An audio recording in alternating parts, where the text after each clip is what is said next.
Hackers, welcome to the CSJ podcast. Also, Acolyte edition, but going to be discussing more at length, specifically just Q&A.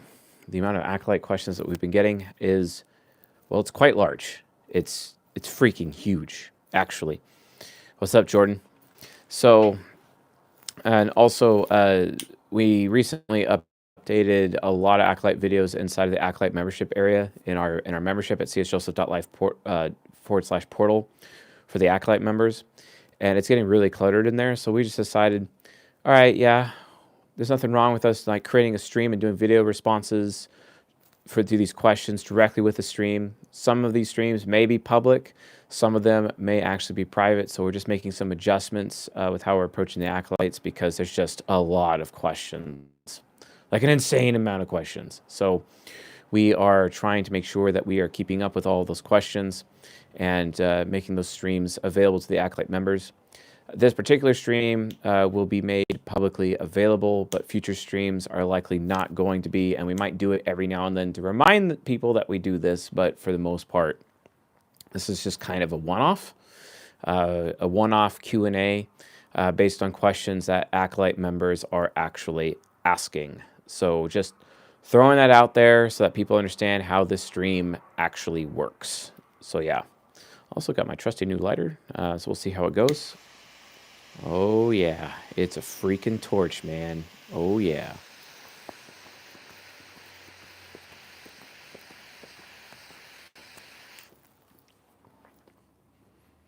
Love it.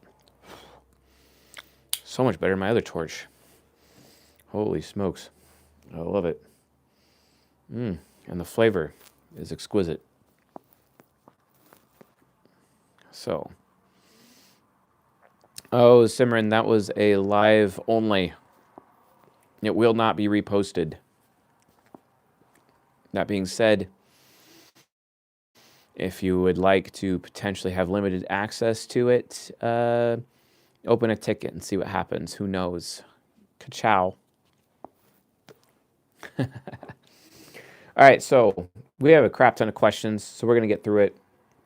And then also, we're going to be writing down the timestamps as we go. So yeah. All right, dope. So first question is, how do I help an ENTP feel more comfortable with me? How do you gain their trust? Oh, this is a Laranja Azulejo made by Espinosa. It's excellent. Very exquisite. Blueberry notes. So yeah. But how do you make an ENTP feel more comfortable with me? How do you gain their trust? Okay, so it depends. Are we talking like ENTP woman or ENTP man? Like that entirely matters. Have you identified their feminine primary function or their masculine primary function? That'd be the next question I would ask. In order to really understand that, you should really get familiar with universal compatibility theory. And there are now 2 places that you can actually go to understand universal compatibility theory. The first is our Discord server at discord.gg/egohackers. Dang.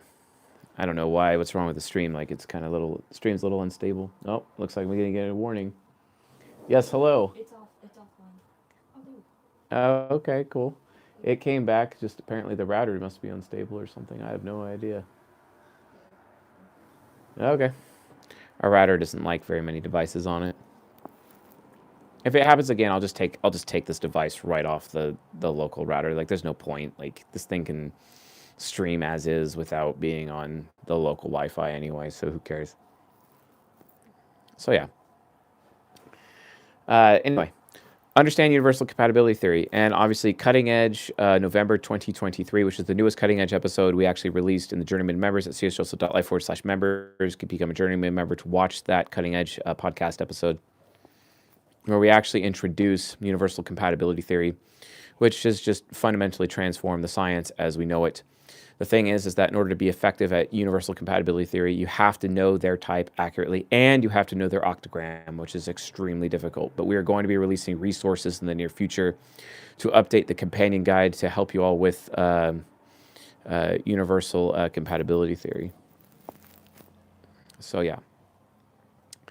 Anyway, so feminine primary, masculine functions, masculine primary functions. Like this matters because like if the ENTP is a man or a woman, basically, if they're a man or a woman, that changes the game. That changes your entire approach, like big time, because from that point of view is like because ENTP men need something different than ENTP women. In much detail it here, so I'm actually going to kind of move the goalpost a little bit and answer this from the perspective of just a straight nature point of view, because this would have an answer from a nature point of view and an octagram point of view and a universal compatibility theory point of view, basically.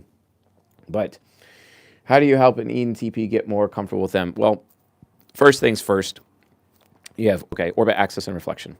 You need to focus on their introverted sensing function. So to do that, you need to hit their axis. So first things first, you make the ENTP feel wanted, right? That's the first step. Second step is that you're going to have to hit their orbit. And you need to make sure the ENTP understands or knows that that you are not being cringed out by them, basically. That they are not bothering you, basically. That you find them entirely acceptable, right? Another thing is that you do not inhibit their personal freedom. This is where you start considering their God functions. God functions of introverted intuition, as well as God functions of extroverted feeling. You have to make sure the ENTP knows that not only are they acceptable to you, but you really actually like them, which also hits their extroverted feeling child at the same time. But then also you need to make sure you're not ever taking their freedom of choice. So in general, that's just like a basic foundation primer for how to impact an ENTP's nature to make them more comfortable. But looking at their octagram, it depends on what octagram they are. Okay, so if they're SD, SF, that octagram, they're looking for 2 helpings of satisfaction, 1 helping of, or no, 3 helpings of satisfaction, no helpings of reverence. And then you have their UDSF and SDSF, they're looking for 2 helpings of satisfaction, 1 helping of reverence.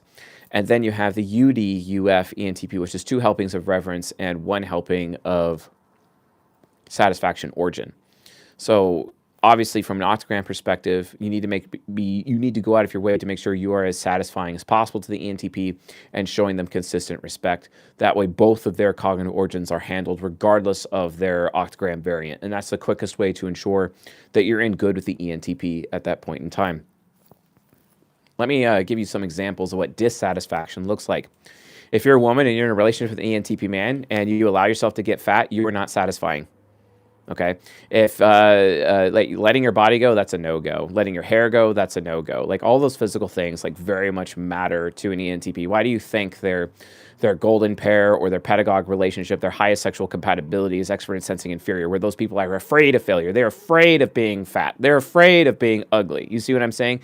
It's because they're built to be with SI inferiors who have like insanely high standards for that. You know what I'm saying?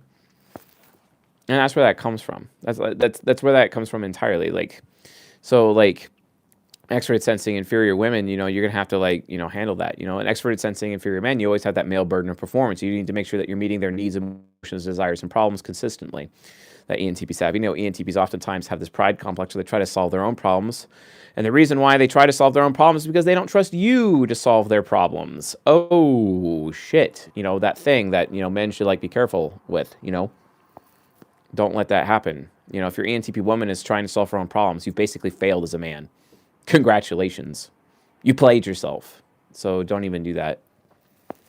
ENTPs are compatible with, they're mostly compatible with INTJs, INFJs, ISFPs, ENTJs, out of the most, but octagram variant can actually adjust this because certain octagrams should be with other octagrams.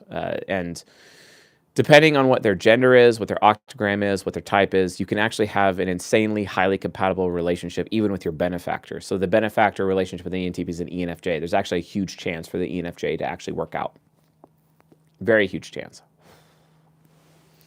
Although, in my case, being UDSF as an ENTP, and if I was to get with an ENFJ, that ENFJ would have to be UDUF. And I'm just thinking to myself, wow, in order for me to have a relationship with an ENFJ woman, it would have to be most likely that she has borderline personality disorder, because that's usually a side effect of UDUF, because UDUF people all have complex PTSD in some capacity that I've noticed. And to have like a relationship with an ENFJ woman, in my current state as a UDSF ENTP, she'd have to be UDUF, which means she is at risk. She already has PTSD-C, and it's kind of like a trauma bond. And at the same time, like there's a risk of her having like borderline personality disorder. And I'm just like, oh my God, is this worth it? Is this worth it? You know what I'm saying? Because her feminine primary function is extroverted thinking, which matches my introverted thinking masculine primary function, so which means that, there could actually be some kind of relationship there. But otherwise, I'm just like, that's a little risky. You know what I'm saying? It's a little risky, especially after you read Rational Male Volume 5, and the final chapter talks about, hey, by the way, just letting you know, dude, you should avoid relationships with women who have borderline personality disorder. And, guess what? I actually have personal experience in that. And I would like to always avoid, borderline personality disorder. Diacease, it's actually a high amount of caffeine. Like the one time this week I allowed myself to have a high amount of caffeine and tobacco simultaneously, which is actually a stim. So I'm actually quite stimmed. And I'll probably crash before the end of the show. Just letting you know, bro. All right. So let's see here. Oh, and I'm an ENTP. Come on, man. You know what I'm saying? Now, the second part of this question is, how do you gain their trust? And this actually really matters a lot. This matters a lot. How do you, oh my God, stop. There we go. How do you gain ENTP's trust? So ENTPs have this problem where they give trust checks. ENTP trust checks. Every ENTP does this. And it's kind of like they'll do this thing where they will share private information about themselves with you to see if you will share private information about yourself with them. From their perspective, it's all about mutually assured destruction. It's like, hey, ENTPs have this thing where they will give trust entirely upfront to somebody. They will just lead with trust. They will give 100% trust upfront, almost to the point of risking being gullible with somebody. The ENTP will lead with trust. The thing is that they're so sensitive with trust because they'll give all their trust up front with their extroverted feeling child. But if a person like actually has this issue where it's like, oh, hey, I broke your trust, and they, let's say they violate the ENTP's trust, the ENTP will never give that trust back because ENTPs have this all or nothing attitude. It's because of heart temple, God function of introverted intuition, and just how heart temple is so passionate and easily gets attached to people.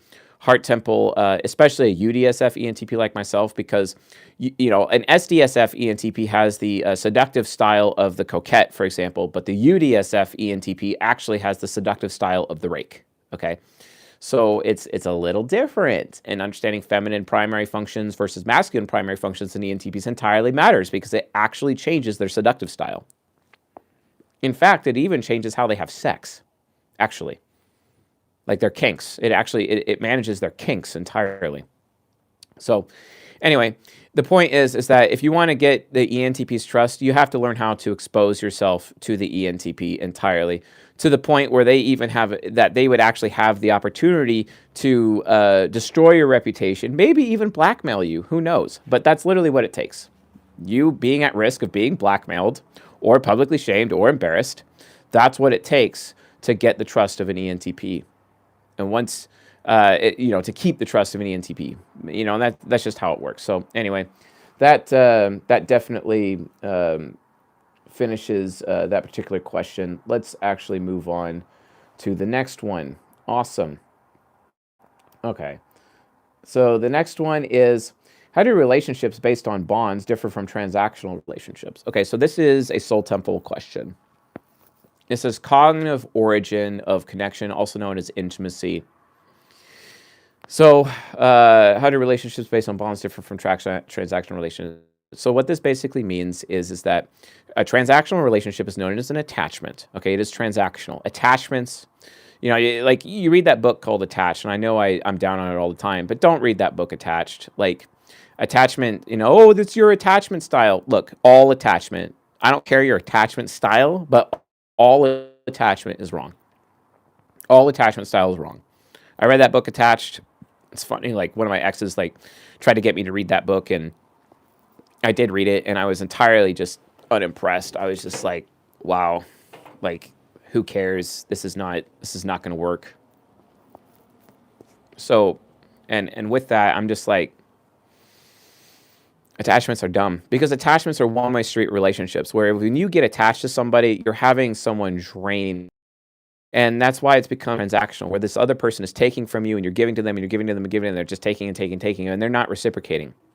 Now, this happens in a lot of ways. This can happen at the natural level. So, like, for example, a Templar type who has... All right, that should work. What's going on? Paused. Yeah, it should be back now, though. Is it? Yeah, you're good. All right, cool. So, anyway, time, attention, resources. And it's usually Templar types that are giving time, attention, and resources. Also, Crusader types can do it, but FE usage in general end up giving time, attention, and resources to people that they're attached to, with Templars having the Templar types ENFJ, ESTP, INFJ, ISTP types having the highest risk of doing that to other people and giving time, attention, resources to other people. And they end up getting attached, and it's because they're so scared of abandonment, because no Templar type likes or wants to be unliked or disliked by others or abandoned by others. So they end up feeding the attachment. They end up feeding the attachment they have, and it's entirely unhealthy, and they're just being drained and taken advantage of, and they have no clue. This is why attachments are bad. They're evil. So what you end up having to do as an FE user, especially a Templar type, you need to have a relationship, basically, where you are giving just as much as you are receiving, and that's known as a bond. Okay, we've talked about this many, many times. But in terms of how it works between men and women, those kinds of relationships, this is very key. We talk about how women, when they're in their feminine communication, have to express needs, emotions, desires, and problems, and they're taught how to do this in our women's group. If you'd like to act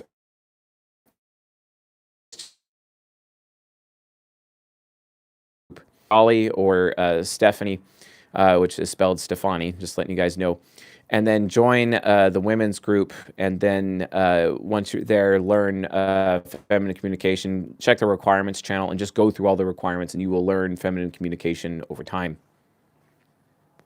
So, anyway, can I keep this live after it's over? No, actually, this live stream will be pulled down. If you want to watch it, you'll have to become an Acolyte member. So just letting you know, it will be pulled down ahead of time. So like what you're watching is this ain't gonna stay up. It ain't gonna stay up. All of these Acolyte streams from now on, they're just gonna be pulled down. So fair warning. Fair warning. Good question though. Discord.gg/ego hackers. That is the Discord link. Go there. All right. So anyway, women are taught feminine communication, needs, emotions, desires, and problems, and communicating that to a man. It's also a litmus test that a woman uses towards a man. If I express my needs, emotions, desires, and problems to a man, but he does nothing about it, then he is not masculine. He should not be in my life. Oh, but here's the issue, though. What ends up happening is that it ends up leading to an attachment relationship for men. For men. Where the women are getting their needs, emotions, desires, and problems met by men, except the women are ignoring the fifth expression of their femininity, which is expressions of gratitude and appreciation in the form of action. Okay, I'm getting tired of the leg. I'm getting very tired of the leg. We're fixing that right now. Let's see here. Leg fix. All right.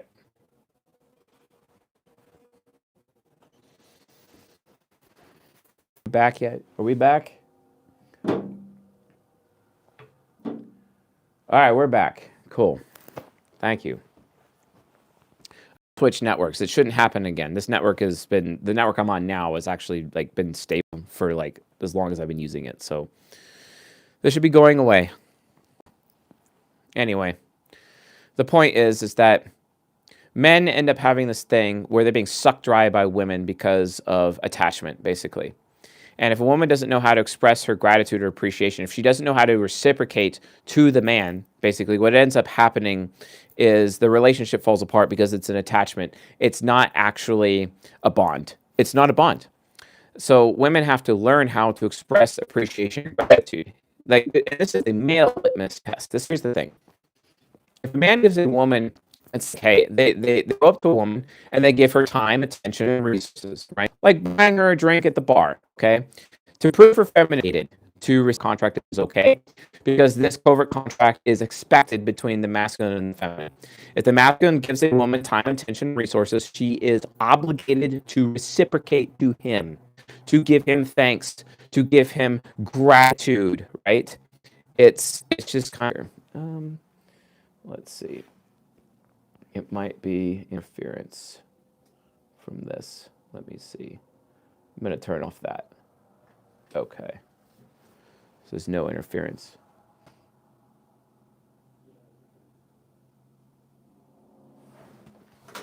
I think it might be interference from that device. So I just took it off the network. So it's not broadcasting. Does that might help? Let's see. Is that helping? Yeah. Wait, which device? This thing. Okay. Yeah, because it seems fine now. Okay. Well, just keep me posted, man. Yeah. Oh my God, I got to repeat everything I said again. I feel like an idiot right now. All right. Apparently the internet is just not doing really well tonight. I have no idea. All right, to repeat everything that now, Chase, repeat everything I said.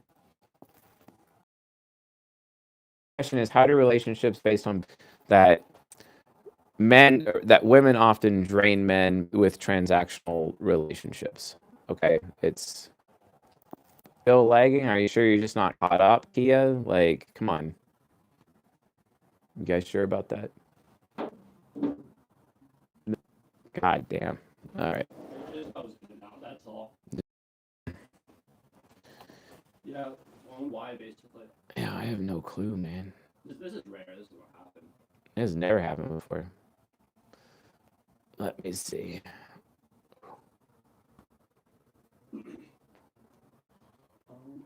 Let me get rid of all these applications. Just keep me posted, guys. This is annoying. Plus, I'm keeping track of timestamps too, so like, don't worry about it. So, is it seem stable? You're online finally again. Okay, I'm online finally again. Okay, cool. Yep. As I bore my audience with tech issues. If it buffers again, we'll restart the stream.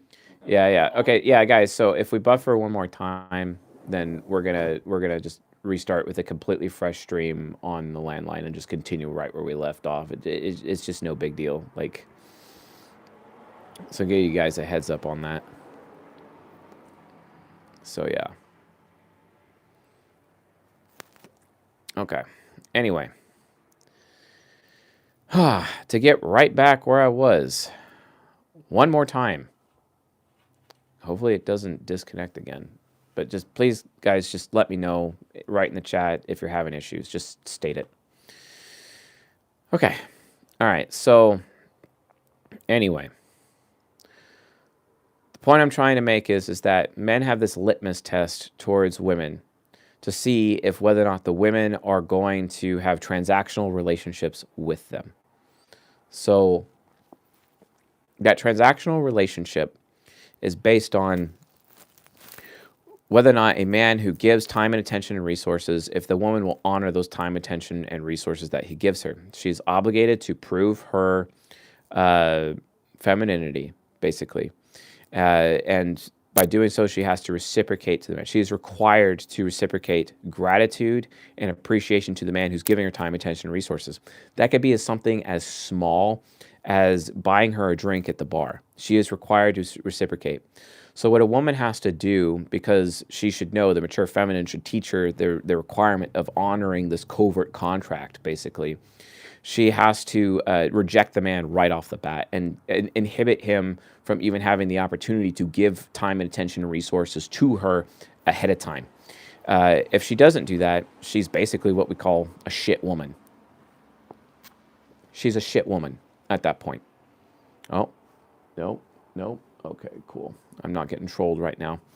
But yeah, she's what we call a shit woman because, like, for example, I someone actually posted this in the men's group recently, like this text chat with a girl talking about, oh yeah, if I'm alone and hungry on a night, I just go on Tinder, match with a couple guys, and have them take me out to dinner and have a nice date, and then I just go home afterwards, with like no reciprocation whatsoever. Reciprocation being sex, you know what I'm saying? And that's the thing.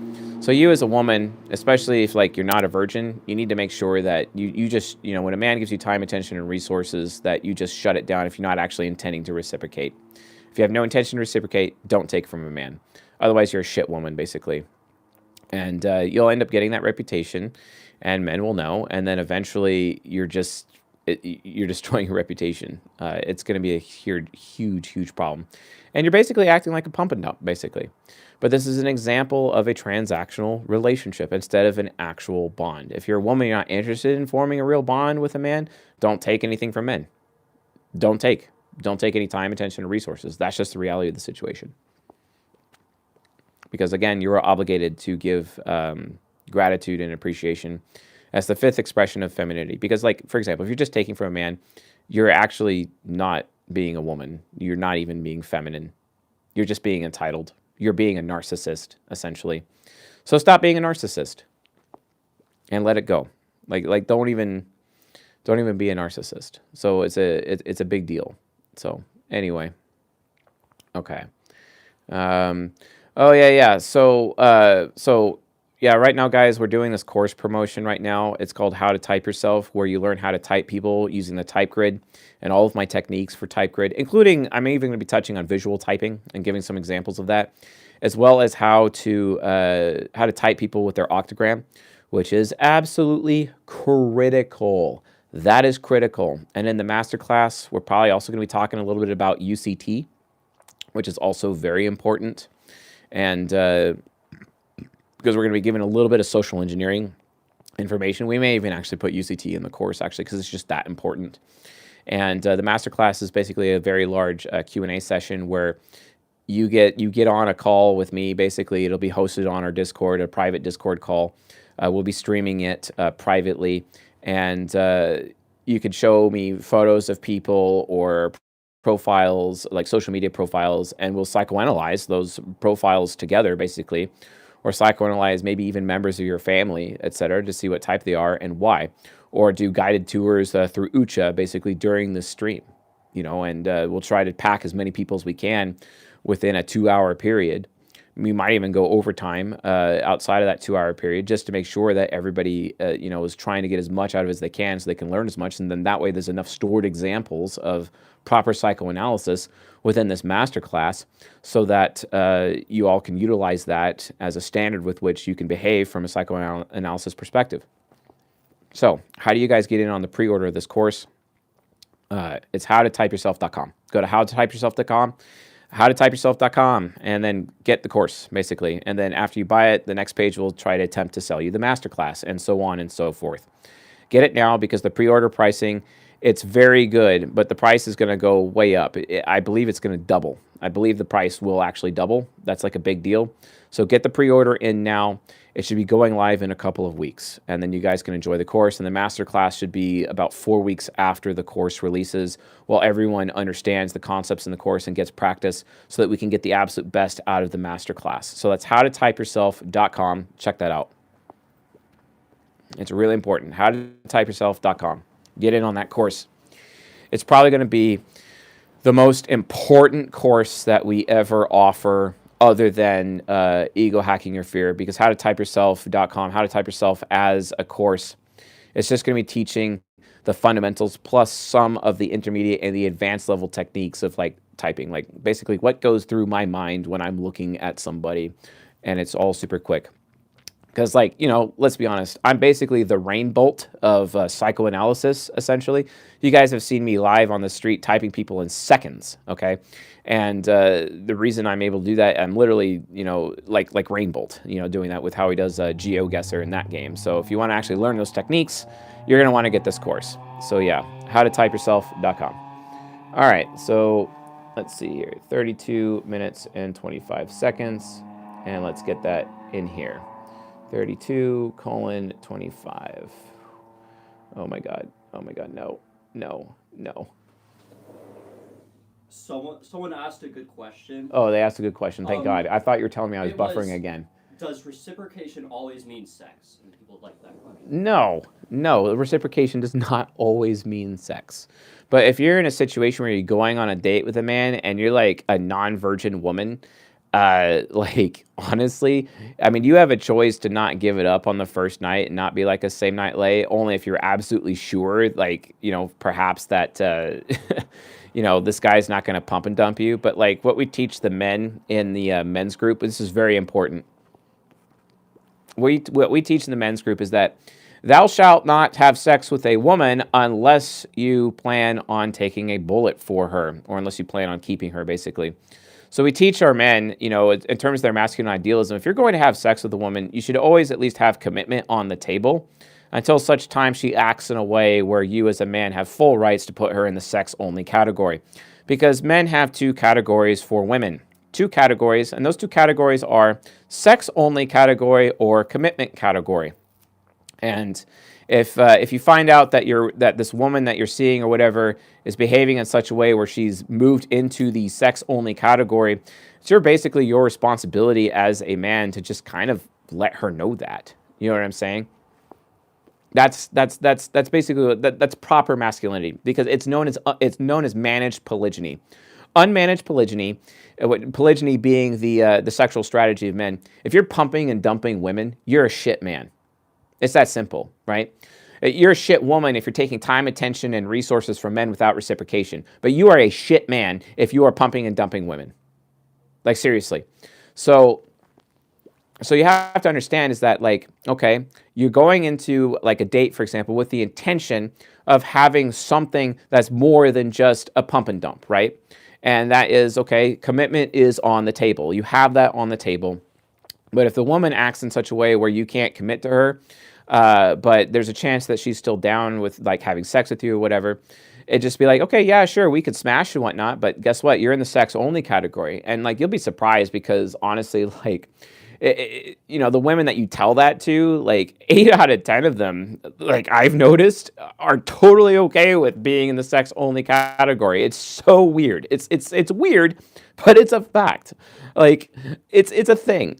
I have personal experience in that. I also have other people in the men's group who have had personal experience with that. Because if you just make it clear, because that's just how you roll, then fine, go ahead and do that. So, but it's. Another way for reciprocating is if a woman offers to pay. That is a way you can reciprocate. Not all men are going to go for that, though. Like, seriously. So you just got to feel out your man. You got to know, and honestly, you should be accurately typing him, and you should be accurately understanding his nature and his nurture. What is his type? What is his octogram? Okay, and then knowing that, you instantly are able to type his masculine primary function and meet that, basically. And then also, like, are you expressing needs, emotions, desires, and problems? Are you following his lead? Are you even willing to follow his lead? If are you willing to follow his lead, then are you willing to follow his lead as he leads you to sex? Like, it's really simple, guys. It's really simple. So yes, thank you for asking that follow-up question. So I'm actually going to change the timestamp on that to go a little bit further, because that matters. All right, we're going to do 3619 on that timestamp, and we're going to move on to the next question. Finally, thank you, Mr. Phibb, for helping. All right, so this is a drug-related question. How do uppers and downers, using both specifically, affect the corners of the mind? Are quadrants involved, or is it consistent for the corners by turbulence and assertiveness? Oh, my God. Turbulence and assertiveness. There is no such thing as turbulence and assertive. You could argue that subconscious focus and unconscious focus is turbulence versus assertive, okay? Assertive being subconscious focus and turbulence being unconscious focus. But, in before Duggo says something in the chat and is like, no, Mr. C.S. Joseph, that is not true. It should actually be this other way or something. Okay, that's fine. But we'll see if Duggo says something in the chat. I enjoy Duggo because he happens to correct me on the fly, and he's one of the very few people I allow to correct me in real time. And he just kind of has that position with me because he's a good man. So anyway, and I respect him, and I value his thoughts very much. But anyway, So how do uppers and downers using both specifically affect the corners of the mind? Okay, so if you're using uppers, also known as stims, and caffeine is an upper, tobacco is an upper, it will put you into your subconscious, okay? And then if you're using downers, and that also includes sativa, by the way, marijuana sativa puts you in your subconscious, sativa, okay?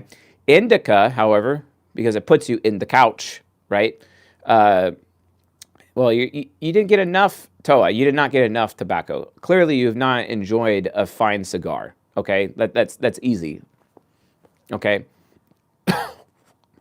Like this one. Fine tobacco, and especially if you smoke a cigar quick enough, it'll go to your head real quick, and you'll feel stimmed. But the reality of the situation is that stims will put you in your subconscious. Depressants like alcohol will definitely put you into your unconscious side of your mind. Now, what happens when you mix the two? Well, you end up like a certain soul Templar on the street who's blonde and is coming at C.S. Joseph during his live stream. And it was the recent ENFJ live stream that we had. Actually, you can actually go on the YouTube channel, go to the lives, and then find the recent ENFJ one. And you can watch this guy refer to me as a pedophile on stream, basically, and basically threaten me and almost assault me, basically, on the stream. That's an interesting situation. I'm sure you folks would enjoy watching that drama. But the point is that he has he had a lot of vodka Red Bulls. Red Bull is a stim, vodka is a depressant. When you mix both of them at the same time, it puts you into your super ego, okay? Which is a really bad place to be when it's induced by substances. And it causes you to become insanely abusive, albeit demonic, okay? And in some spiritual circles, they would claim that it actually opens you up to demonic possession because you're doing stims and uppers and downers simultaneously. Not good to be in your superego. So yeah, don't recommend that. I do not recommend that at all. But that is literally how uppers and downers actually work. All right, so we're going to put that at 39 minutes and 55 seconds. Hitting the next one. Next question. How does an ENFP woman survive or help a UDUF ISTJ see the errors in his ways? Okay. What a great question. Because here's the reality. This is a bad question. Why is it a bad question? Because a woman cannot change a man. That's it. Girls, women, ladies, you can't change men. You can't change men at all. You can't. So stop trying. Only men can change men because it is written, as iron sharpens iron, so does one man to another. So stop trying to change a man. Here's the thing. This is really, really important advice for women right here. If a man in your life does not, and if you're considering him from a relationship, but he does not have consistent male friends, if he does not have male friends, he is a loser. He is a weak man by default. Let me say that again. He is a shit man if he does not have male friends, consistent male friends. Mind you, has to be consistent male friends.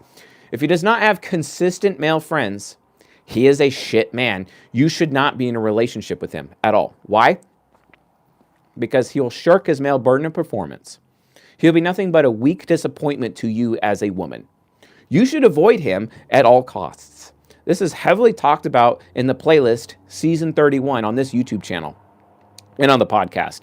And good luck getting through the Season 31 playlist as a woman, because it will completely and totally assault all of your feminist ego investments and tell you the truth about life as we know it.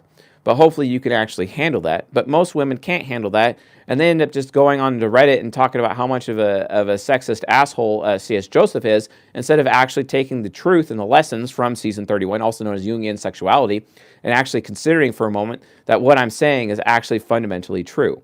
All right? So make sure that you are paying attention to that, okay? But the reality of the situation is that a woman cannot change a man. And the reason why is magician archetype, which is one of the 4 archetypes of the mature masculine, known as king, warrior, magician, lover.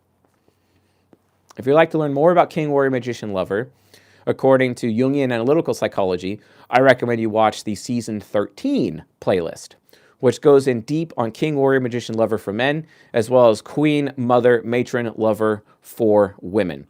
Even though it's kind of a beginner's approach, if you want the more advanced data and the advanced knowledge, I recommend you join our women's group and our men's group, where there are private lectures going into mature femininity and mature masculinity per each group. Just know that for the men are expected to listen to the women's group lectures and the men's group lectures simultaneously, because men have to take responsibility for their relationships.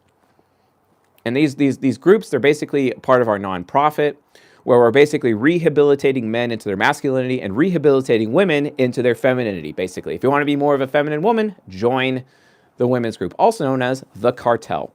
If you want to be more a masculine man, then join the Forge, aka the men's group, basically, as run by our nonprofit that we have for ego hackers.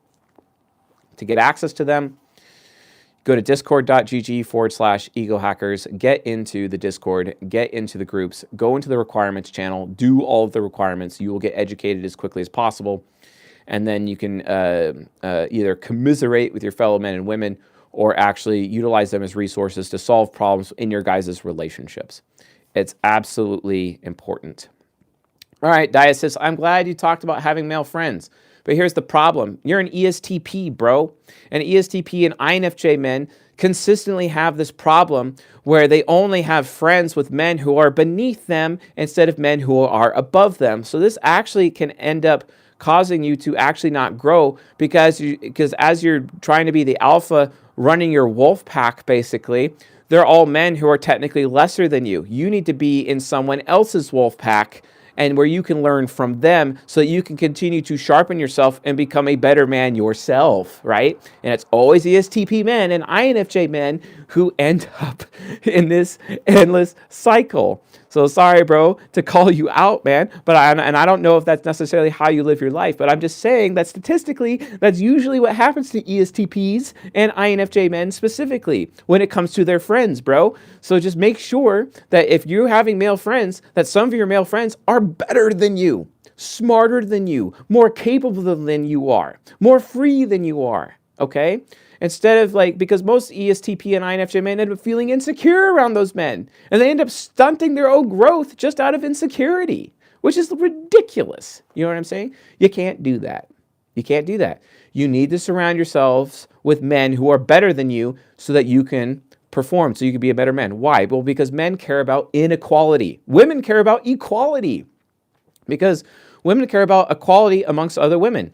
Women see life as this big pie, and they each get their own slice, and they look at each other and be like, well, why do you get that slice? Why does yours have a cherry on it? Or why does yours have whipped cream on it? You see what I'm saying? That's how women act. Men look at life as a big pie, and they're just trying to get their own slice. You know what I'm saying? So because of that, don't act like that. You have to be around, because women care about equality with each other, because women don't like competing with one another. This is why matron energy exists, because women are supposed to be raising each other up to their own level.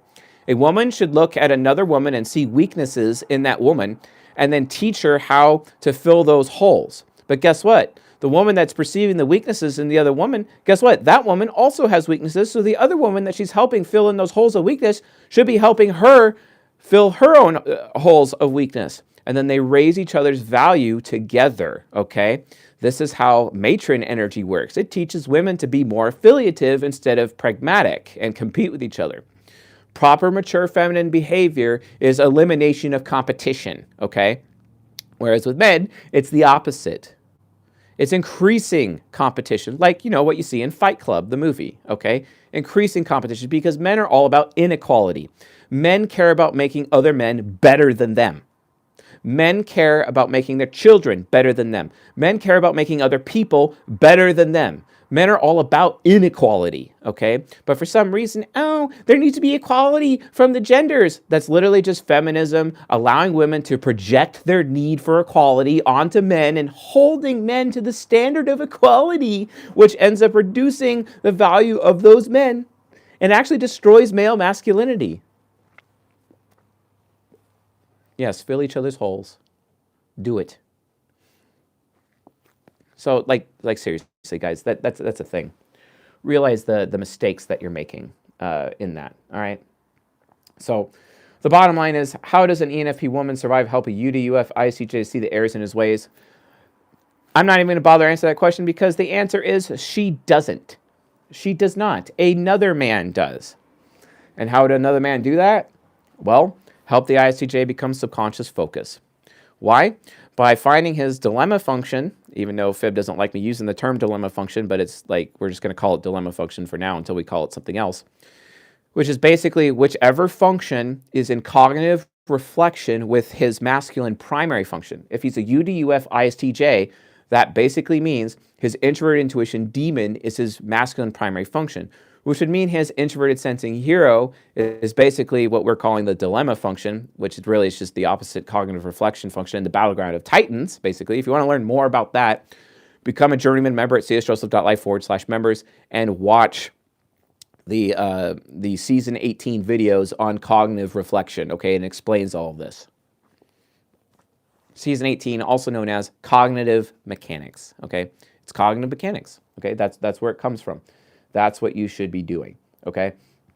So UDUF ISTJ basically leads to learn how to become more dutiful and more self-disciplined, and but only men can actually help the ISTJ UDUF person do that, so they can become UDSF, which basically means they're not jealous of others, they're not wrathful towards others, and instead of pointing the finger at everyone else, they point the fingers only at themselves and not at everyone else, okay? This is what ISTJs need to do to get out of UDUF, okay? So that should be enough to answer that question at 49 minutes and 13 seconds. Excellent. Moving on to the next question.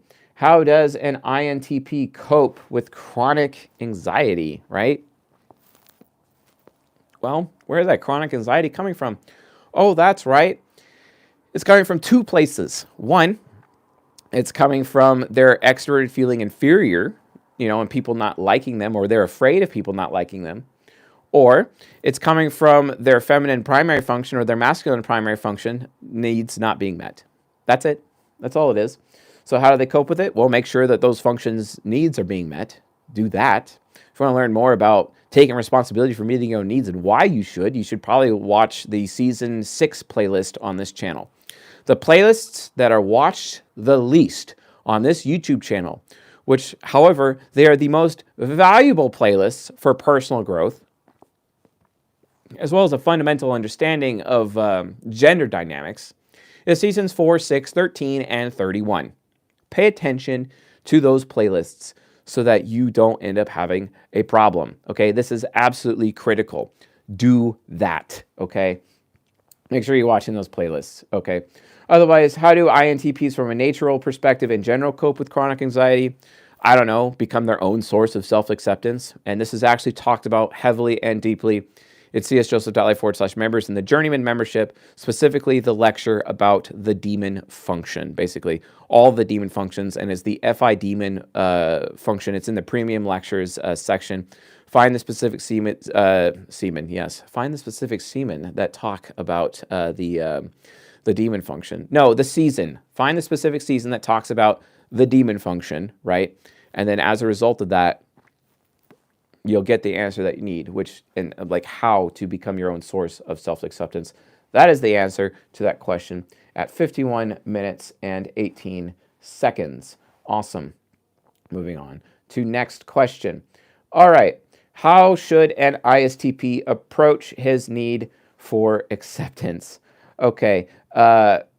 Yeah, literally, that is the answer to that question. And if you're an Acolyte and you're asking this question, you have access to that lecture. So go watch that lecture, okay? I'm going to add, I'm actually going to add 5148 to that question and move on to the next question because that was just easily answered. Moving on to the next one. All right, here is the next question. How to stop being a clown as an ENTP. Oh my God. How to stop being a clown. Are you sure you want to stop being a clown? I mean, let's be honest. Ryan Reynolds, he's a clown, but he's totally sexy. He's sexy as fuck. So why would you want to stop being a clown? It's kind of cool. It kind of actually has a tendency of making some ENTPs desirable. Here's the thing, folks. When it comes to being desirable to other people, when it comes to being an ENTP, ENTPs have this problem. early in life, they start out being cringe as fuck. They're cringe all the time. They cringe people out all the time. So therefore, what happens when an ENTP becomes mature? They stop being cringe, but then they just become intimidating. So basically, the ENTP never wins. They never win. So you start off as cringe, and then you become intimidating. So it still sucks. Congratulations. Y'all played yourselves. But here's the thing. Like, that's just reality. It's like, I'm SDSF. I'm not a clown. Well, I mean, a certain INTJ woman that we know may have a different opinion about that, bro. Because regardless of your octagram as an ENTP, you're still a clown in some capacity. You're still a clown. And again, it just always goes from cringe to intimidating. You can't really go around that. So, yeah, I know it's just an opinion, bro. But actually, but still, Fib brings up a good point. So let's actually examine an SDSF ENTP. And a really good one to examine is actually Steve Jobs, okay? He started off pretty cringe early in his life, but then even with him being SDSF, he was super intimidating as the CEO of Apple. Insanely intimidating to the point that people would like complain about it consistently.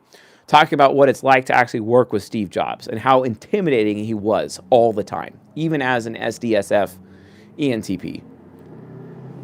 Klaus Michelson is a UDUF.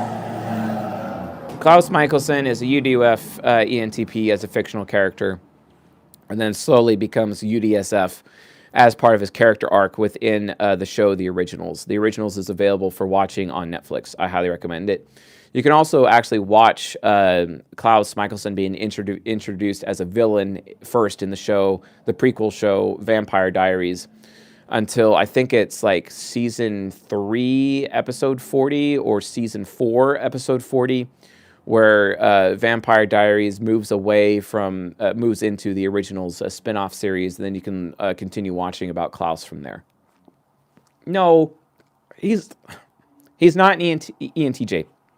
Seriously, for all of you who actually care about what Personality Database says, don't be a loser. Personality Database sucks and has no idea what they're doing. So no, Kasim, don't tell me I'm cute. Like, there are people that I would absolutely love telling me I'm cute, and I gotta be honest with you, Kasim, you are not one of those people. No, I'm just gonna stop you there, bro. It's just not gonna happen. It's not gonna happen, Mr. Kasim. Nope. And from now on, I'm gonna call you Kaz. From now on, so you are now Kaz forever. Just letting you know. Kaz it is. All right, that answers that question at 55 minutes and 47 seconds. Moving on to the next one. Oh my God. How to stop being outcome focused as an INFP woman. Oh, Caroline, she's an ENFJ. Caroline's an ENFJ. Yeah, so yes, I do hate everyone, and I also love everyone simultaneously. Welcome to FI Trickster, aka FI Mastery. So just get over it. Yeah, so how to stop becoming outcome focused as an INFP woman. You kind of can't. You kind of can't, because your ego and your subconscious and your unconscious are all outcome. INFP is outcome, ESTJ is outcome, ENFJ is outcome. You're triple outcome. It's really, really hard.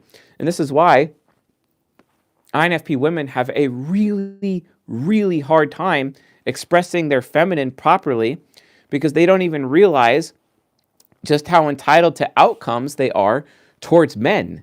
And they don't realize how this is emasculating towards men. Because if you're a woman, you're expecting an outcome from a man, you're being emasculating, which means you're being unattractive and undesirable. Ooh, yay. And no man's going to be willing to commit to you. So what I recommend to solve that problem is actually learn how to properly express needs, emotions, desires, and problems, as well as the 5th and 6th expression, which is also expressing gratitude and appreciation. And the 6th expression, which is no woman's favorite expression, it is the expression of obedience to your man. Obedience. And following his leadership and being obedient to his leadership. That's how you avoid outcomes, because your man, even if he's a movement type, even if he's a journey-based type, He still chooses the outcome for you, okay? That's the reality. Now, if he chooses the outcome for you and you don't feel good about that outcome, guess what? Express again. I don't feel good about that outcome. I'm scared, or that doesn't seem valuable, or like, those kinds of things. Just keep expressing, and eventually your man will work it out. You just got to trust his leadership, okay? It's very, very simple, okay? Like, that's just how it is. Diocese, we haven't done the challenge relationships yet. That content will be coming out later. However, I will tell you, to actually answer your question, the basic answer is actually contained. The basic concept for your question, bro, is actually contained in the Cutting Edge podcast episode for November 2023. So journeyman membership at csjoseph.life/members. It's $29, bro. Just get in there. Just go watch that, and it'll really, really help you. Like that, understanding what your masculine primary function is versus her feminine primary function, and then just meeting those needs is absolutely critical. But you'll also have to learn how to type her octogram properly. But that's available. That will be available, and that question will be answered in the How to Type Yourself course, which is available now for pre-order, folks, at howtotypeyourself.com. Go check out that course, get the course, learn these concepts. The pre-order pricing, it's basically like half off for pre-orders. You're going to want to get the pre-order pricing. Get it now, because the pre-order pricing is going to double in a couple of weeks, and you're going to want to get in on that. So howtotypeyourself.com to get into that course, so you can learn how to type octogram for other people. Check that out. I highly, highly recommend it. It's kind of interesting because I get notifications on my phone while I'm streaming when people are actually buying the course, and I actually see the notifications going on my phone for people buying the course, which is cool. I love that. So yeah, if for some reason you did buy the course and you did not buy the masterclass, but you're changing your mind and you do want to buy the masterclass, just send an email to support@csjoseph.life and they'll get you the link, or you can open a ticket in Discord for our support server, which is at discord.gg/egohackers, and then just go into the support channel and open a ticket from there. So yeah, awesome. That answers that question, how to stop being outcome-focused as an INFP woman. I'll give you guys some additional resources. As an INFP woman, read the following books: Irresistibly Feminine, Worthy Woman, Show Him Your Heart, and Inspire His Devotion, all written by Zach Roede, which is ZAKROEDDE. Zach Roede. Check it out. And you can kind of go from there. And then also that timestamp is at 60 minutes and 27 seconds. Excellent. Moving on to the next question. All right. How would UDUF superego focus affect a golden pairing? This is an octogram compatibility question. Octogram compatibility is actually, finally, for golden pairs at least, thoroughly explained also in the Cutting Edge November 2023. And since these are Acolyte questions, Acolyte members do have access to that already. So the answer to this question is just literally just go watch the Cutting Edge November 2023 episode, and you will get the octogram compatibility question answered for golden pairs right there. How would UDUF superego focus affect a golden pairing? Basically, it has everything to do with your masculine primary and your feminine primary functions, basically, and how well they actually match. And that is gone through in detail in that episode. csjoseph.life/members. Become a journeyman member if you want to watch it but don't have that. Awesome. 61 minutes, 36 seconds. Moving on to the next question. All right, next question is, if someone experiences brain trauma, how does this reset their cognitive development? How long would it take for their development to change? And where specifically would they have to have trauma to their brain for their cognitive development to change? Okay, so I don't know the answer to where specifically they would have to have trauma to their brain for their cognitive development to change. That would be a question for Dr. Dario Nardi, actually, if he was familiar with octogram. He would be the person that I would refer to answer that specific question.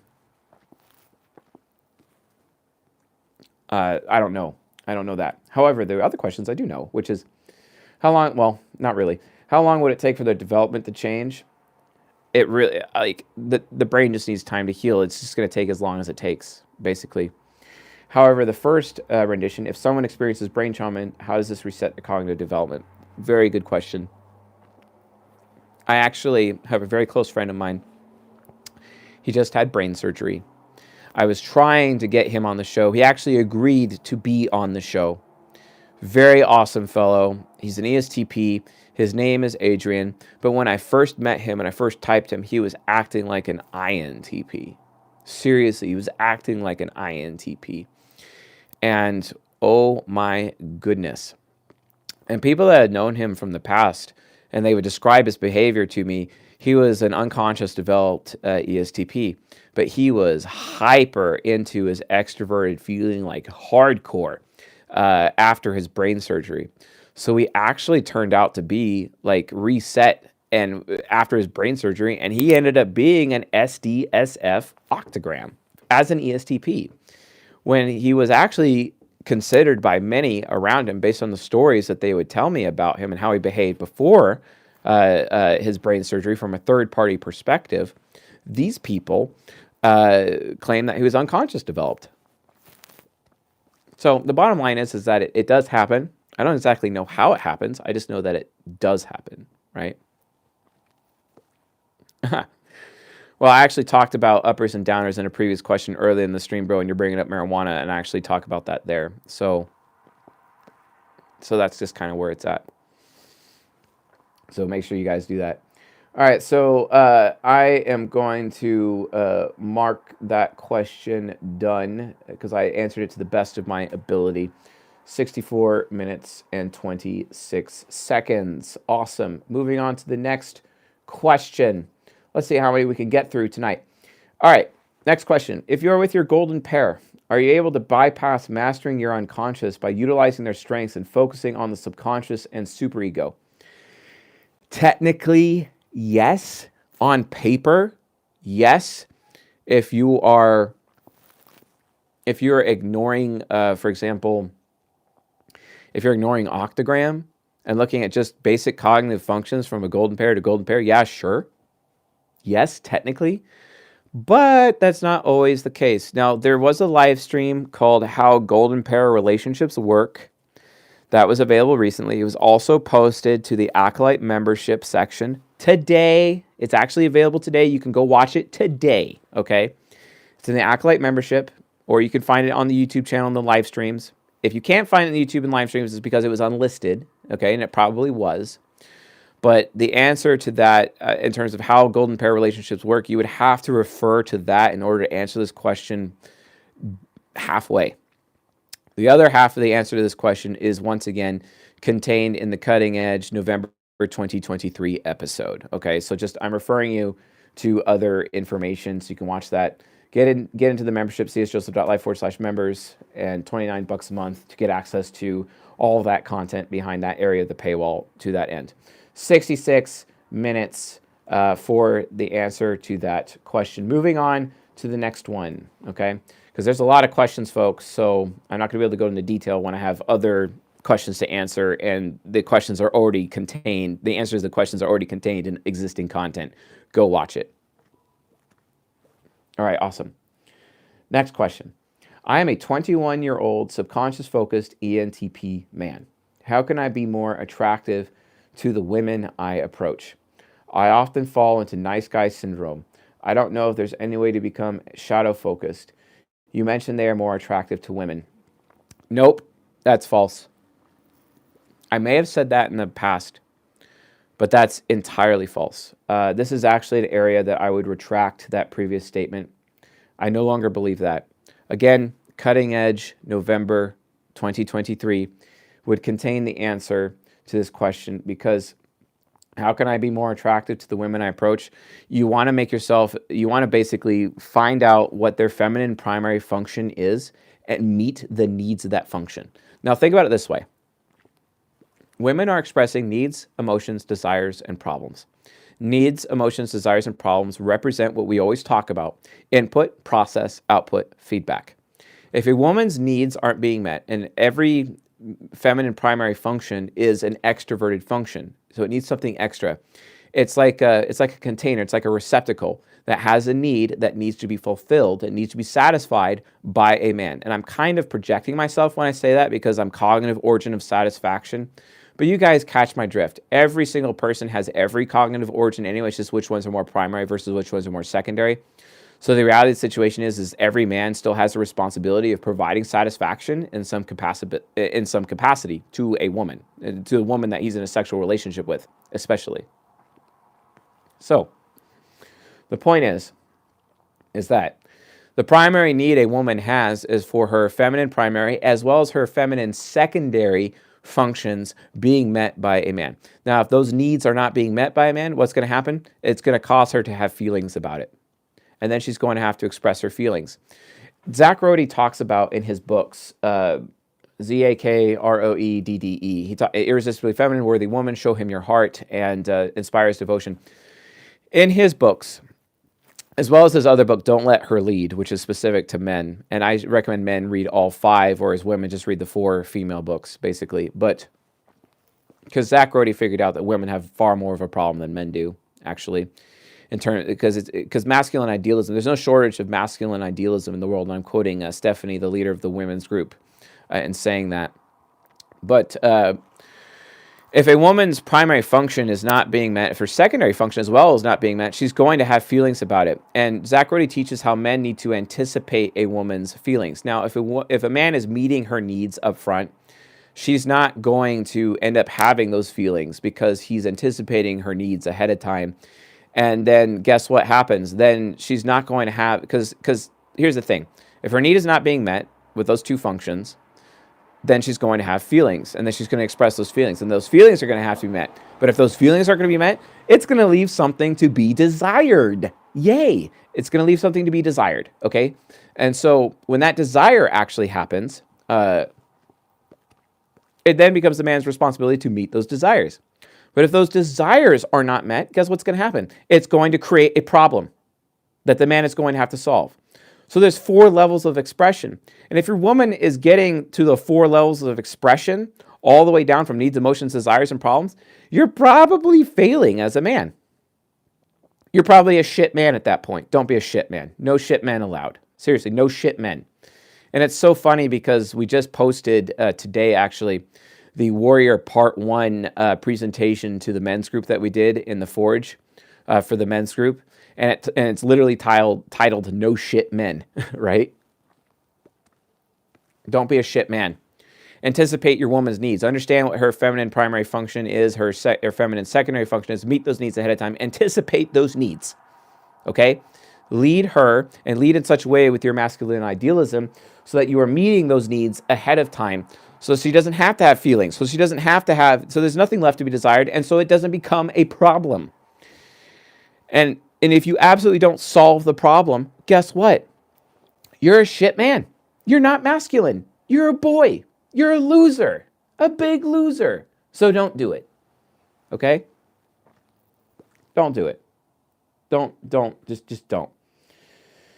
So that's a really big deal. So if you're a 21-year-old subconscious focusing NTP man, how do you make yourself more attractive to the women I approach? Well, you give them the gift of your time, attention, and resources in such a way where you're fulfilling her needs. You would just have to psychoanalyze them properly and also with their nature and identify their personality type. And then you'll have to identify their nurture, their octogram. But guess what?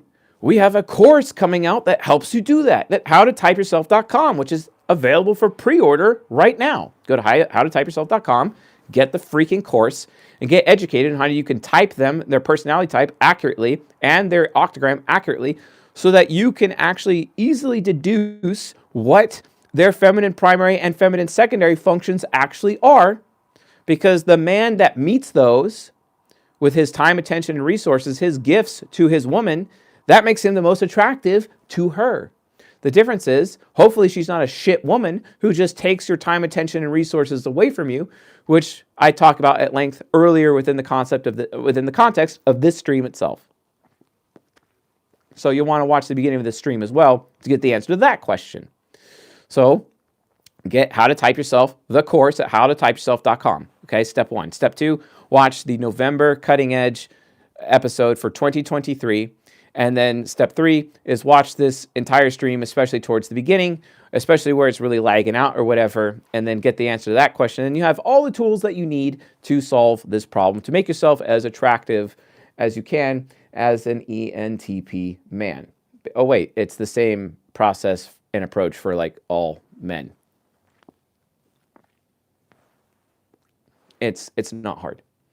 It's not hard. It's so funny watching like all the red pillars out there, talking about these things and how they just project themselves onto everyone. It's so funny, like watching Myron Gaines, for example, on the Fresh and Fit podcast as he recruits girls for his podcast. And did you notice that the majority of the girls that he recruits for his podcast are extroverted sensors? And that the majority of the girls that he recruits for his podcast are also wayfarers, women that are compatible with him. So that's the problem, because we have this thing called cognitive projection, that the people that we attract, or at least the people that we can convince to be on our podcast with us, are actually women that are compatible with us. And the things that we actually teach are so-called pickup artist techniques or techniques on how to handle women are actually based on his own type as a man. So the majority of the advice that he's giving actually really only benefits NTP men and not other men. Oh, wait. Rollo Tomasi has that problem because he's an INTJ, and he's giving advice to men as if they were INTJs themselves. That's the problem, folks. When you're consuming content, you better actually understand what personality type they have, as well as what their octagram is. That way, you understand how biased their advice actually is, because they're always going to project their own persona, their own nature, and their own nurture, and claim that it's a solution for everybody, when the reality situation is it's not. Oh my God. So make sure you keep track. Corey Wayne's advice benefits ENFPs. He's an ENFP. Neil Strauss in the book The Game, his advice, guess what? It benefits ENTPs the most. You see what I'm saying, folks? You got to understand the psyches of the people that you're listening to so that you know if you're actually going to benefit from them or not, and move on to people who actually share the same psyche as you so you can actually benefit from them. It's not hard. Okay, do that. Ty Lopez is an ENFP. His advice benefits ENFPs the most. Who's good for INFPs? Robert Greene. Hands down. Robert Greene. 48 Laws of Power guy. All right, so I answered this question to all hell. This is 75 minutes, 13 seconds. Moving on. Okay. Do INTJs get mood swings? Yes. Yes, they do. They have introverted feeling child.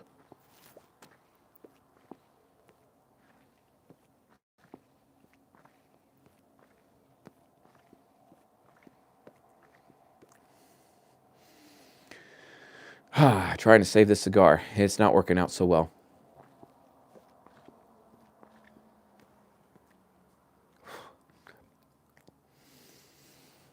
Yeah, Simon Sinek, he is an INFJ. So he benefits INFJ men the most. Teal Swan is an INFJ woman. She benefits INFJ women the most. Go to csjoseph.life/famous, okay, to figure that out, okay? Come on. Yeah, I don't care, Kia. I really don't care. I don't care if it bothers you. Yes, INTJs have mood swings. It comes from introverted feeling child. Ooh, ouch, ouch, ouch. I'm just going to set that down. That cigar is done. We're done with that cigar. So yeah, INTJ mood swings. Yes, they get mood swings. It's usually because of their introverted feeling child. Here's the thing, though. If they are an INTJ man and they end up having a mood swing, guess what? They're not being masculine. They should actually learn to use their SI demon to have some self-discipline, because being calm, cool, and collected is a masculine trait. Rage or having mood swings is a feminine trait. So get over it. And if your INTJ woman is having mood swings, it's because you're not meeting her feminine primary and her feminine secondary functions. Again, Cutting Edge, November 2023 in the Journeyman membership at csjoseph.life/members will answer that question. Understand universal compatibility theory. That's how you deal with INTJ mood swings in women. Now, there could be something hormonal going on with them where they're actually having something physically wrong with them. And actually, one of my INTJ female clients recently informed me about a condition called PMDD, which actually looks very similar to borderline personality disorder or narcissistic personality disorder, but it's not. It's actually just something that deals with their hormones and causes them to act as if they do have these personality disorders when they actually don't. It is mood swing related and mood swing oriented. You will have to learn how to optimize her hormones. To do this, eat organic, non-GMO foods to begin with. Make sure that you're using the Bobby approved app to barcode scan every single piece of food that you allow in your house. That way, her body is not being poisoned. And also, that includes cosmetics, shampoos, conditioners, body wash. Every chemical that's in your home could be estrogenic, okay? Like lavender, if you have lavender soap and you're a man using lavender soap, guess what? You're an idiot because lavender destroys male hormones. Stop consuming lavender. Stop putting lavender on your body. You're a moron. Don't do it. What the hell is your problem? Like literally don't do that, okay? So just keep in mind. Keep in mind. Yeah, so yeah, don't lather up on lavender. That's actually dumb. Lavender is estrogenic. It increases estrogen, okay? Understand how we live in a toxic society and INTJ women are going to have mood swings and probably even develop PMDD because of this really bad situation. In fact, this INTJ girl, she's known as Sparkle on the Ego Hackers Discord. She's very, very well educated in PMDD. She's an excellent resource. You could probably DM her and whatnot and get as a woman and ask her questions, maybe even as a man if you suspect that your woman has PMDD. And I'm sure she would be happy to share those resources with you. She's got a very kind heart. She's very compassionate. And she's trying, I'm sure she'd be happy to assist you all from a PMDD perspective. Because matron energy, helping other women, right? And yes, all FI users are ultimately moody. But if you're man, you can't allow your mood to cause yourself to lose composure. Women do, and that's just natural. And it's all part of their needs, emotions, desires, and problems, potentially not even actually being met by men in their life. You might want to pay attention to that. All right, we're at 80 minutes and 8 seconds, which is cool. And for a second here, guys, I need to actually turn on my network. Where is it? All right, there it is. Okay, so I'm turning that network on. Actually, no, I just realized that's stupid. It might actually disrupt the stream.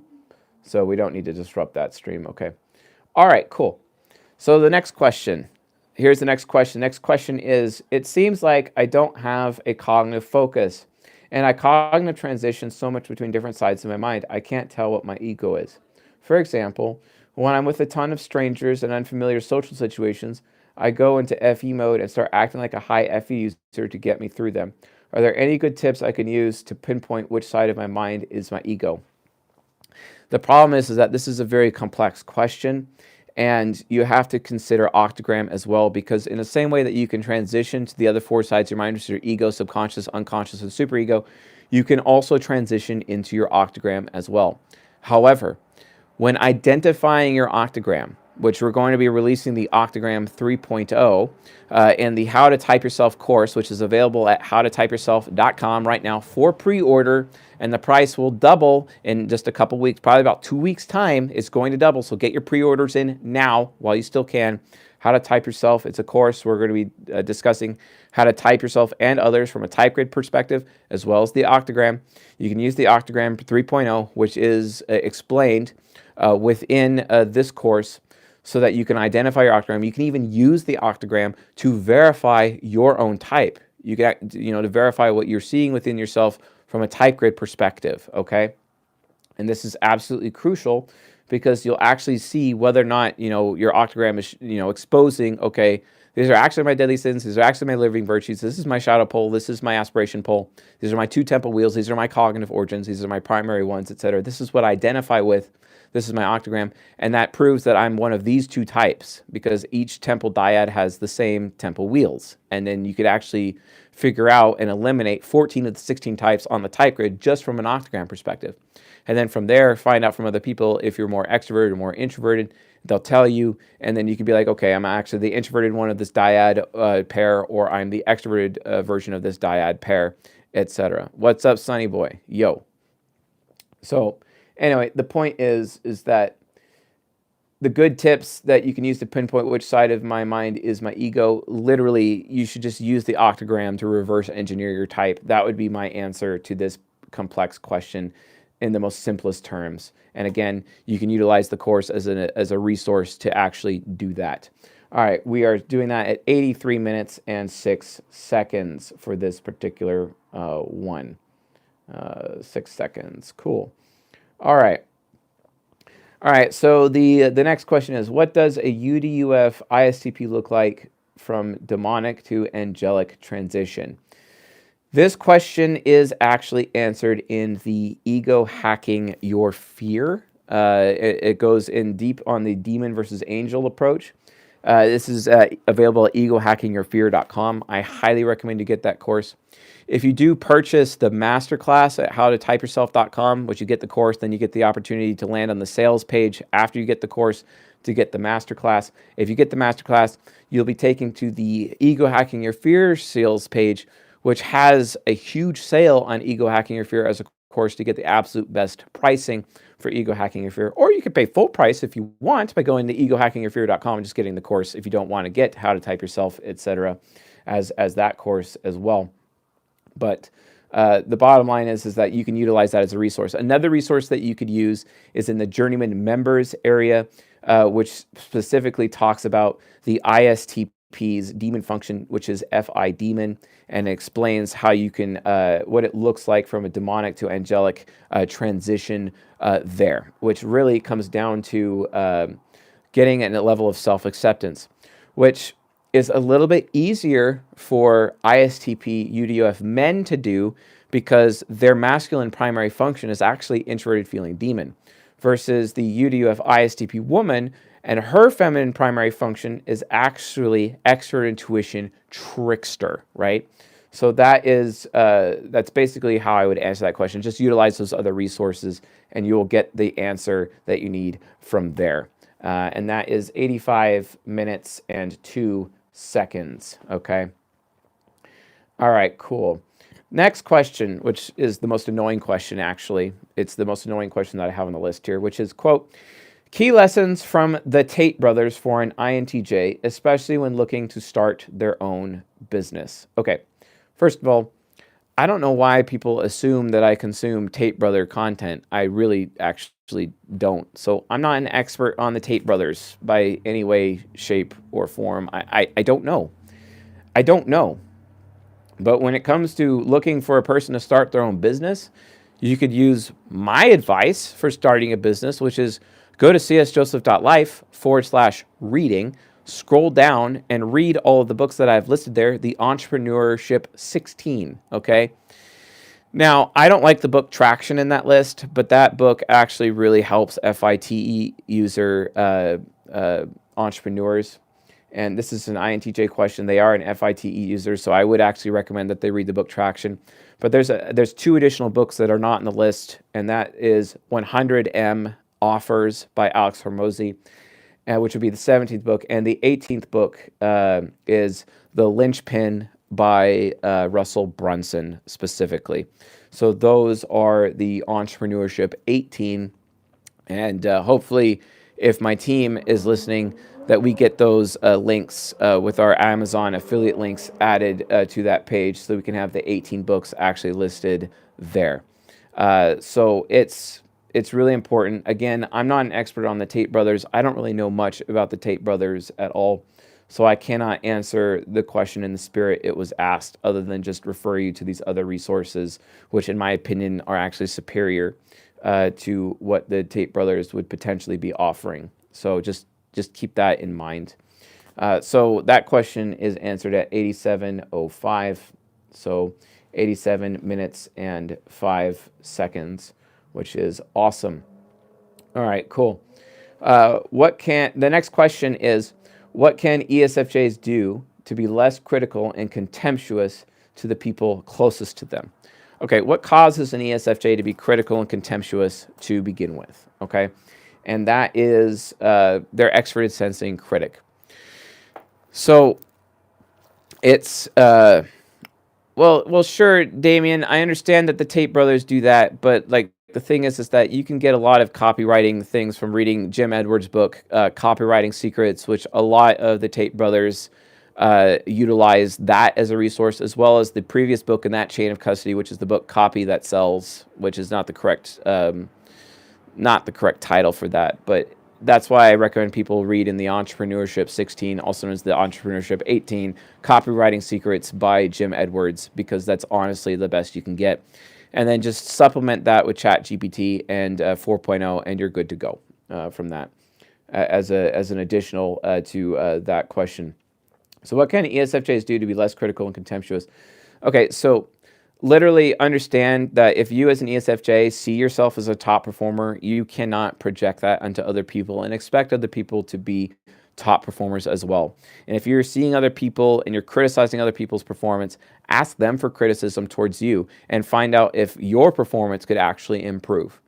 Because that's the problem with the ESFJs. They have TI inferior and they're very dismissive of other people because they're afraid that their voice doesn't matter to other people. They're afraid that their thoughts are wrong. That's oftentimes why ESFJs walk around feeling like they're stupid or they're afraid they're stupid. And the number one way to hurt an ESFJ is to tell the ESFJ that they're stupid.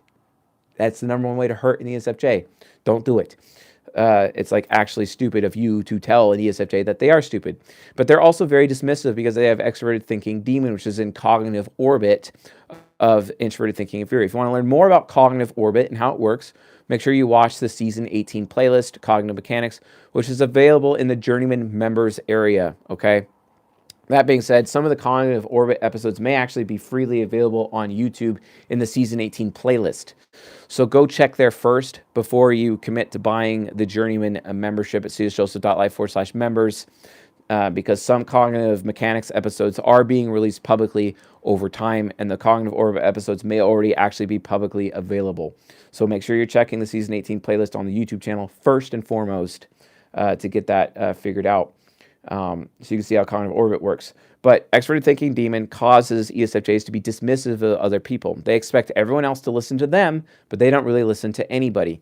And it's one of the reasons why ESFJs are actually so sparse within the ego hacker community. Because from their point of view, if they've never heard it before, then it's not real. Which, if you think about it, is actually ignorance. That's actually one of the definitions of ignorance. So that's a problem. So where do you go to learn about cognitive battlegrounds? You learn about that's also known as cognitive reflection. That's available in Season 18 Cognitive Mechanics. Again, check the Season 18 playlist on the YouTube channel or in the...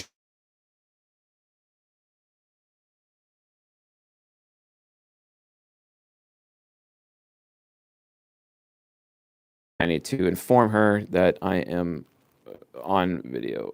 1 second. I am recording right now. I can't take your call. All right, cool. We did that.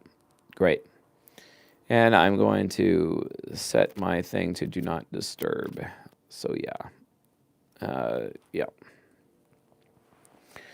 All right, cool. So yes. Anyway. So what ends up happening is the ESFJ has to learn how to ask for criticisms from other people. The ENSFJ has to learn the healthy habit of actually asking for feedback on their own personal performance. And this will actually cause them to be less critical and contemptuous towards other people. That is the answer to that question. And that question is answered at 91 minutes and 31 seconds. Okay, let's see here. 91 minutes and 31 seconds. Okay, let me count how many questions I've answered so far just to make sure that I'm staying on track. 1, 2, 3, 4, 5, 6, 7, 8, 9, 10, 11, 12, 13, 14, 15, 16, 17, 17 questions answered. All right, so moving on to the next question. The next question, which is very large, but let's get through it. All right, what actually determines intelligence is the question. Albert Einstein was an INTP. Socrates was an ENTP. Does this mean that everyone shares the same ego as these people are also as intelligent as them? No, it just means they have the potential to be as intelligent as them. I wonder what those people's octograms are, because that actually matters. I don't think this is true, because these people wouldn't be so special if they were that common. So that means that the deciding factor is either their nurture, or that people are born with stronger or weaker cognitive functions than others of their type. For example, one INTP was born with a stronger TI hero than another. Which one do you subscribe to and why? And maybe it's a combo of both, or there's a third explanation I haven't thought of. Excited to see your response. It's literally nurture. It's literally your octogram. Your octogram actually determines your level of capability as part of your type. But each octogram itself, based on your octogram variant or your octogram nurtural expression of your type, you still can become the absolute best version of that variant who walks the earth. It just depends on how much you apply yourself, literally. That's it. It just depends on how much you apply yourself. That's all it is. But you have to really know your octogram and understand how your octogram works, and find other successful people who share your type and your octogram at the same time, so that you can basically follow in their footsteps, do what they did essentially, or do what they've done but better, basically, and then you'll be able to come up with it from there. Okay, the answer to that question is at 94 minutes. 94 mins. Cool. Next question. All right, an INTJ question. Oh my God, I've answered this question so many times. What are INTJs actually good at? By this, I mean, what area does their personality allow them to thrive in? For example, you've previously said that ENFPs are the best at sales. INTJs are good at anything and everything. They're the jack of all trades and the master of all. It really comes down to what they focus on.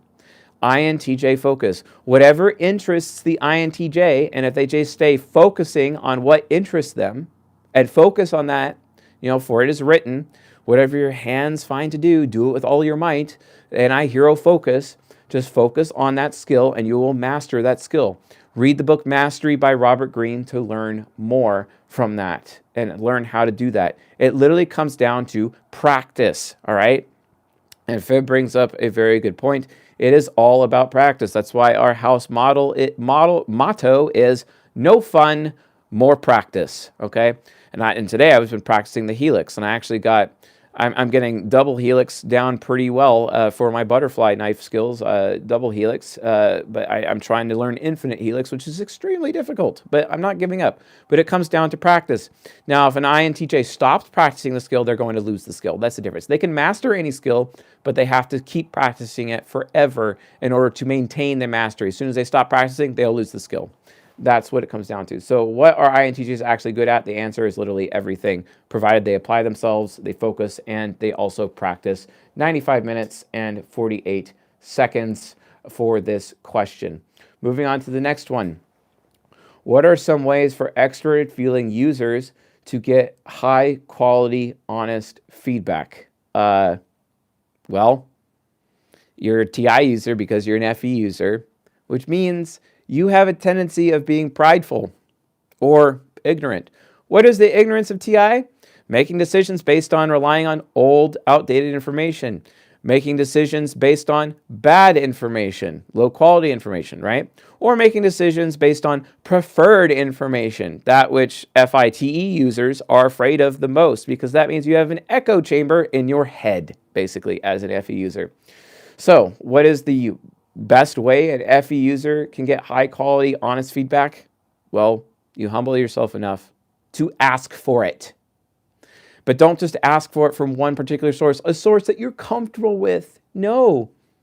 Ask everyone, especially your enemies. Okay? Find your enemy and ask them, and they'll give you the most honest feedback that you need. Seriously, that's how you do it. That's literally how you do it.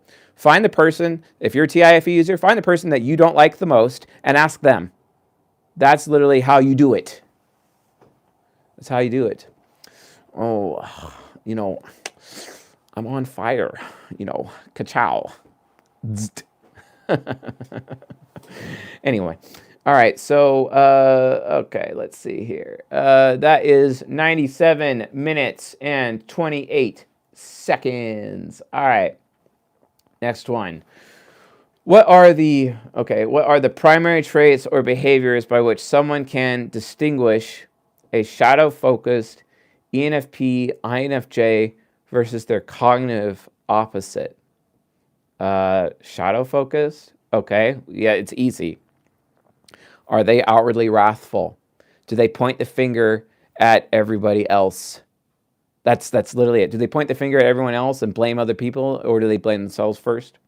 Or are they very jealous and always consistently wanting what other people have? Okay, jealousy, also lusting after what other people have. You see what I'm saying? That's what it comes down to. That's literally it. That's the answer to the question. Those are the primary traits. Okay, so 98 minutes, 23 seconds. It is getting cold AF outside. It is cold right now. Woo, it's cold. Whew. It is really cold. Time to put the hood on. Hoods, plural. Whew. It is cold. Let's see what the temperature is right now. Oh, yeah. Yeah, it is cold. It is almost freezing. Very close. A couple of degrees. All right. What constitutes an NJ society? Well, Japan constitutes an NJ society, but basically, NJ society is based on innovation. Innovation from an intellectual perspective, or preach it. Yes, very much so. Oh yeah, that would be nice. So NJ society is basically they're constantly focused on innovation and allowing for innovation to happen. And the Japanese do this the best out of every culture on the planet. They are the number one culture that's focused on innovation. That's why they are an NJ society, creating an environment for innovation to take place. And it's usually NPs that are the innovators, but the NJs create the environment for innovation to actually take place. So that's what ultimately constitutes an NJ society, keeping an environment open for allowing for innovation. That's what that's all about. Okay, let's see here. All right, we are at 100 minutes right now. 100 minutes. Let's see here. Okay. Okay. Yeah, I think. All right, cool. All right, that is it for tonight's stream and this Q&A session for Acolytes. This stream will be taken down and it will be put up in the Acolyte members section for you all who are Acolyte members to watch later. So if you want to get access to that, go to csjoseph.life/members, become a journeyman member, and then you have an opportunity to upgrade to Acolyte from there. And also, guys, don't forget our new course, which is How to Type Yourself at howtotypeyourself.com, is available for pre-order right now, and it's basically half off, and the price will basically be doubled in about 2 weeks' time. You might want to get in on that course while you still can. So check that out. Anyway, folks, thanks for watching and listening. And I'll see you guys on the next episode or the next stream. Later.